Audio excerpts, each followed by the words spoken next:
नमस्ते। कभी सोचा है कि कैलेंडर की कोई एक तारीख अपने आप में कितनी सारी कहानियां समेटे हो सकती है? आज हम बात करेंगे 28 फरवरी की और देखेंगे कि कैसे एक ही दिन भारत में विज्ञान का जश्न मनाता है, दुनिया भर में स्वास्थ्य के प्रति जागरूकता फैलाता है और फिनलैंड में अपनी सांस्कृतिक विरासत का सम्मान करता है। तो चलिए शुरुआत इसी सवाल से करते हैं। आखिर ऐसा क्या खास है इस दिन में जो इसे भारत के वैज्ञानिक इतिहास में इतना अहम बनाता है? इसकी वजह एक बहुत बड़ी खोज से जुड़ी है। तो सबसे पहले चलते हैं भारत। हर साल 28 फरवरी को देश में मनाया जाता है राष्ट्रीय विज्ञान दिवस। ये सिर्फ एक छुट्टी नहीं है, बल्कि ये भारत की साइंटिफिक सोच और भविष्य की उम्मीदों का प्रतीक है।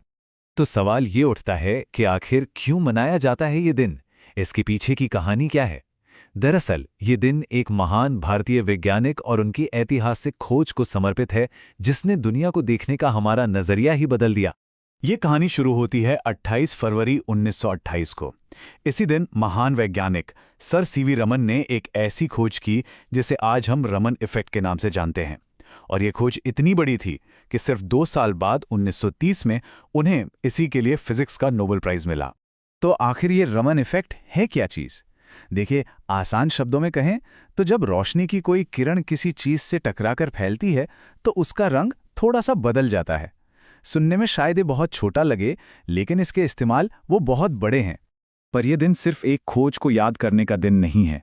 इसका मकसद इससे कहीं बड़ा है। मकसद है कि देश के युवाओं में साइंस को लेकर एक सोच पैदा हो, उन्हें साइंस और टेक्नोलॉजी में करियर बनाने के लिए मोटिवेट किया जा सके, ताकि भारत की वैज्ञानिक नींव और भी मजबूत हो। और इसे मनाने का तरीका भी बड़ा दिलचस्प है। इस दिन पूरे देश के स्कूल कॉलेजों में मानो साइंस का मेला लग जाता है। विज्ञान प्रदर्शनियां, क्विज कॉम्पिटिशन्स, तरह तरह के सेमिनार्स, एक ऐसा माहौल बन जाता है जहां सीखना मजेदार लगता है। तो ये तो हुई विज्ञान की बात, लेकिन जैसा मैंने कहा, इस दिन की कहानी यहीं खत्म नहीं होती। अब चलते हैं विज्ञान से स्वास्थ्य की तरफ। इसी तारीख को हेल्थ अवेयरनेस के 2 बिल्कुल अलग लेकिन उतने ही जरूरी पहलुओं पर भी ध्यान दिया जाता है, जो दुनिया भर में लाखों लोगों की जिंदगी से जुड़े हैं। फरवरी का जो आखिरी दिन होता है, जो ज्यादातर 28 फरवरी ही होता है, वो मनाया जाता है रेयर डिजीज डे के तौर पर। अब ये वो बीमारियां हैं जैसे मस्कुलर डिस्ट्रॉफी या थैलेसीमिया, जो बहुत ही कम लोगों को होती हैं, और इसी वजह से इनके मरीजों के लिए सही इलाज और सपोर्ट पाना एक बहुत बड़ी चुनौती बन जाता है। और यहीं पर हमें हेल्थ अवेयरनेस के 2 अलग-अलग चेहरे देखने को मिलते हैं। एक तरफ है रेयर डिजीज डे, जो कम्युनिटी सपोर्ट और रिसर्च की बात करता है, तो दूसरी तरफ है पब्लिक स्लीपिंग डे, जो हमें एक बहुत ही पर्सनल और बुनियादी जरूरत की याद दिलाता है, और वो है आराम। और पब्लिक स्लीपिंग डे का जो पूरा मैसेज है ना, वो बस इसी एक नंबर में छिपा है। एक्सपर्ट्स कहते हैं कि अगर स्ट्रेस, कमजोरी और बीमारियों से बचना है तो हर रात 7 से 8 घंटे की नींद लेना बहुत बहुत जरूरी है। एक सिंपल सी बात है, लेकिन बहुत पावरफुल है। तो चलिए अब भारत और ग्लोबल हेल्थ से निकलकर दुनिया के एक दूसरे कोने में चलते हैं, फिनलैंड।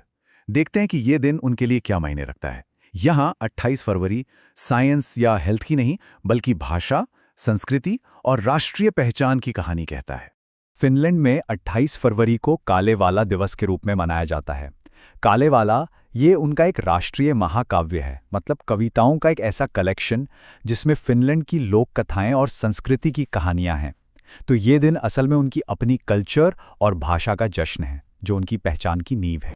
तो देखा आपने, हमने भारत के विज्ञान से शुरुआत की, फिर ग्लोबल हेल्थ अवेयरनेस को समझा और आखिर में फिनलैंड की संस्कृति तक पहुंचे।